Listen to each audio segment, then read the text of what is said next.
네, 윤석열 대통령 탄핵 심판 선고 이제 3시간 30분 남았는데요. 여야 양당 대변인 차례로 만나보겠습니다. 각 당의 입장 들어볼 텐데요. 먼저 국민의힘의 정광재 대변인과 함께하겠습니다. 어서 오세요. 네, 안녕하세요. 반갑습니다. 그냥 어떻게 전망하세요? 근데 지금 제가 전망하는 게 의미가 있겠습니까? 3시간 반 후에 이루어지는 일이고. 그렇긴 합니다. 다만 당이 갖고 있는 희망 이런 부분을 말씀드리자면 우리 당에는 전체적으로는 탄핵에 반대한다는 의원분들이 절대적으로 많잖아요.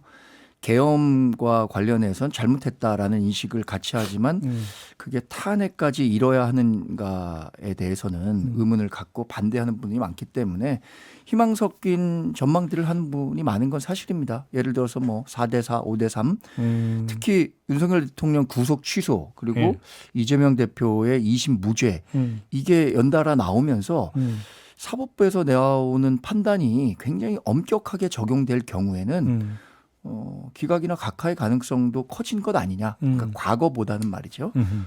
그리고 선고 기일을 지정하는 과정에서도 여러 후문이 있었잖아요. 네.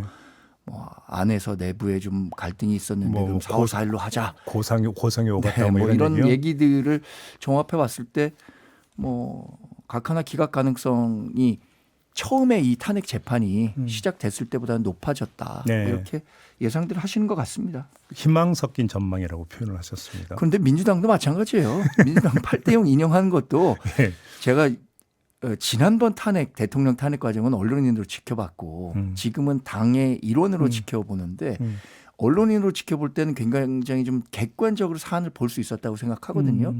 저도 지금 당에 있다 보니까 희망 섞인 아니면 당에서 듣는 얘기들 하다 보니까 그때보다는 조금 더 주관적인 그 판단이 개입되기 때문에 아무래도 그럴 수밖에 없죠. 제가 예상하는 것도 뭐 정확하게 적중할 거라고 생각하지는 않습니다. 참고로 2017년에는 적중했습니다. 그리고 이번에는 적중 가능성이 좀 상대적으로 낮다는 뜻으로 들리는데요. 지금 다 그런 거 아닌가요? 2017년보다는 네. 그 전망에 그래요. 확신의 수준 정도가 떨어져 있다고 봅니다. 저는. 알겠습니다. 그 지금 뭐 이제 뭐 승복을 둘러싸고 또 논란 공방이 벌어지고 있습니다. 그런데 이재명 대표는 승복은 윤석열 대통령이 하는 것이다 이렇게 이야기를 했어요. 그다음에 네. 한민수 민주당 대변인은 그 이재명 대표한테 승복을 요구하는 것에 대해서 피해자에게 잘 지내자고 요구하는 학폭 사건을 보는 것 같다. 이렇게 이야기를 했는데 어떤 말씀 주시겠습니까? 그런데 저는 이 헌법재판소의 판결에 대한 승복은 국민 모두가 하는 것이라고 생각합니다. 그리고 이 탄핵도 일종의 재판이잖아요. 예. 그러면 재판을 제기한 분이 있고 재판을 받는 분, 피소추인 윤석열 대통령이 존재하는 겁니다. 소추인은 국회고요. 예. 소추인과 피소추인 모두 재판 결과에 승복해야 하는 것은 당연한 일이고요. 승복하지 않을 수 없다고 봅니다. 그런데 그런 메시지가 좀 더 정돈돼서 잘 나와야 한다고 생각하는데 이재명 대표가 승복은 윤석열 대통령이 하는 것이다라고 한 것은 뭐 동의하기 어렵습니다. 왜냐하면 윤석열 대통령도 해야 되지만 국회 특히 민주당이 이번 탄핵 소추안을 주도적으로 진행해 왔기 때문에 심판을 제기한 쪽에서도 결과에 대해서는 당연히 승복해야 하는 거라고 생각합니다. 이 대표도 불과 한 달 전에는 방송에 나와서 승복 안 할 수가 없다 이렇게 얘기했었잖아요. 그런데 저는 여야 간의 이 승복 논란을 보면서 갖는 가장 그 기초적인 궁금증이 제도적으로 절차적으로 네. 여기로만 한정을 하면 승복을 하고 안 하고의 문제는 선택지가 없는 거잖아요. 그렇습니다. 저도 100% 동의합니다. 이 그러면- 87 체제에서 그러면 결국 항쟁의 문제, 근데 거리의 문제 이렇게 봐야 되는 겁니까? 그렇게 거리로 가서 예. 정치적 분열과 국론 분열이 있어서는 안 되겠죠. 그러니까 승복이라는 것은 저는 87 헌법 체제에서 이런 헌법적 분쟁이 있을 때 마지막으로 해결하라고 만든 게 헌법재판소잖아요. 물리적으로 승복하지 않을 방법도 없고요. 승복 안 해서도 안 되고 모든 그 주체들이 승복 안 하지 않을 겁니다. 그러면 이제 민주당 부분은 좀 이따 또 한민수 대변인 인터뷰 있으니까 네. 거기서 여쭤보고 지금부터 국민의힘. 근데 자, 당 지도부는 승복 입장을 밝혔어요. 근데 만약에 그 인용 결정이 나왔다고 가정을 해보죠. 근데 그 중진이나 이런 어떤 개별 의원들이 나 인정 못하겠다.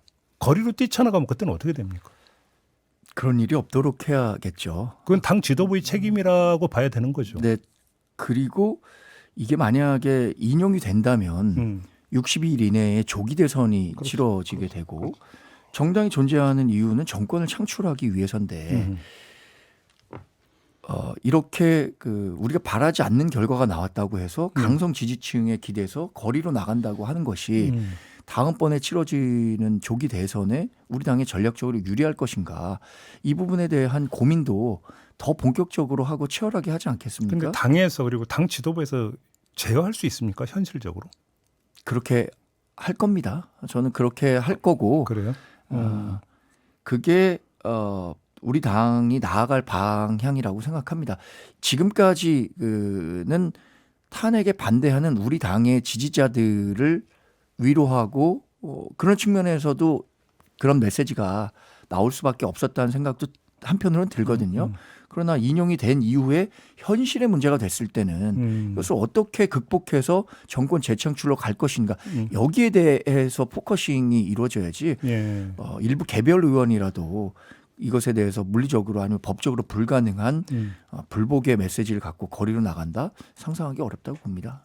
만약에 인용 결정이 나오면 윤석열 대통령이 지금 메시지를 준비하고 있다는 좀 보도가 있었는데 예. 어떤 메시지가 담겨야 된다고 생각을 하십니까? 당연히 국민 통합의 메시지가 담겨야겠죠. 근데 만약에 불복의 메시지가 담기면 그때는 어떻게 됩니까? 상상하기 어려운 영역이라 제가 생각해 보지 않았습니다. 불복의 메시지가 근데 요즘 담기면 안 되죠. 초현실적인 게 요즘 너무 많아갖고. 대통령이라는 자리는 예. 이 대통령이라는 게 원래 없던 말이잖아요. 한자로도. 음. 뭐 이 프레지던트가 일본식으로 나오면서 이제 대통령이라는 말이 그렇지. 나왔다고 하는데 통합의 의미를 더 크게 갖는다고 생각합니다. 저는 현대 정치에서 대통령은 지난번 계엄 이후에 우리 국민들의 분열상이 뭐 지난 1945년 해방 이후 전국과 비슷한 정도의 분열 양상을 보이고 있다. 이런 얘기가 나오는데 책임 있는 정치인이고 대통령이라면 당연히 국민 통합, 이 현재 결과에 승복하고 분열하지 말고 대한민국이 어떻게 앞으로 더 나아가야 하는가, 이런 부분에 집중해서 네. 그게 인용이든 기각이든 그런 메시지가 나와야 한다고 생각하고 기대하고 있습니다. 만약에 윤석열 대통령이 불복의 메시지를 만약에 담는다라면 그거는 헌정 질서에 의해서 이루어진 결과에 대한 불복이 돼버리는 거잖아요. 네. 그다음에 대통령은 대통령 취임 선서할 때 헌법을 그러니까 수호한다고 선서를 하지 않습니까? 그럼 예.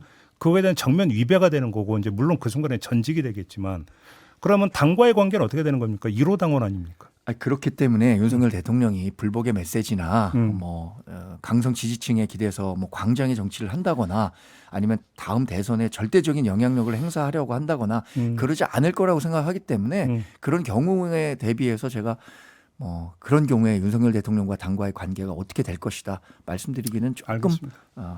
일단 헌재에는 불출석하기로 결정을 했는데 어떻게 평가하십니까 이건? 이것은 뭐 야5당에서도 참석하지 않는 게 좋다라고 얘기를 했잖아요. 윤석열 대통령이 구속 취소 이후에 거의 한 달 넘었는데 네네. 침묵하고 자중하고 있다고 생각합니다.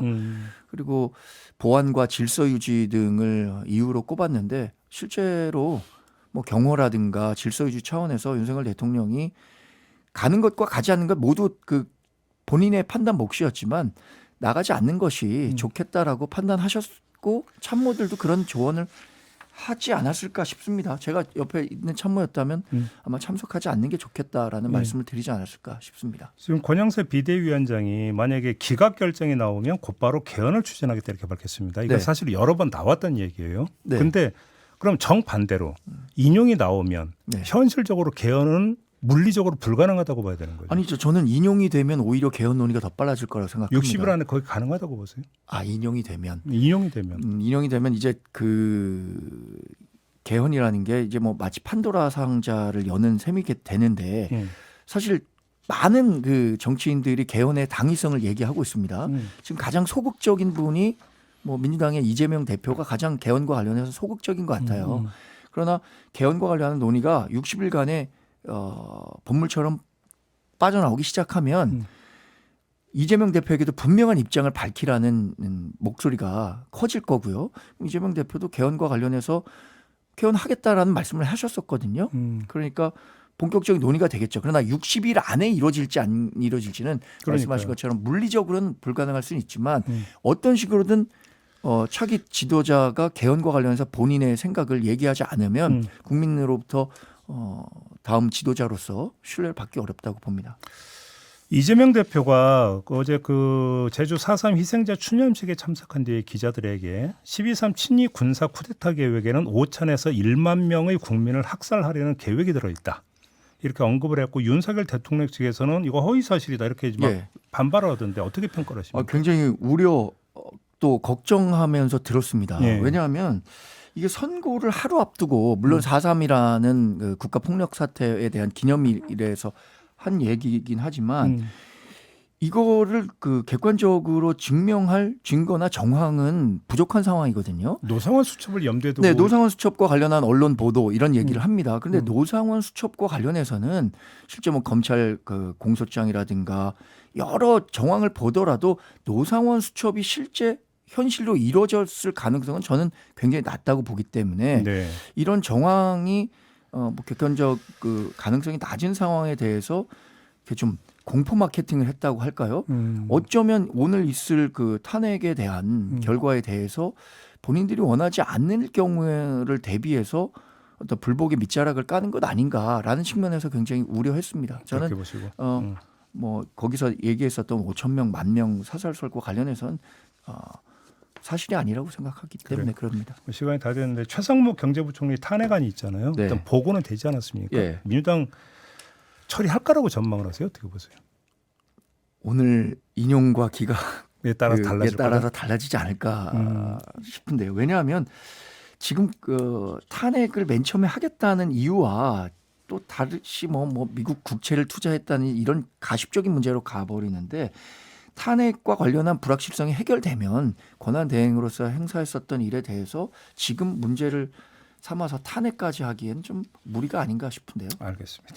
오늘 얘기 여기까지 듣겠습니다. 고맙습니다. 네, 고맙습니다. 정광재 국민의힘 대변인과 함께했습니다.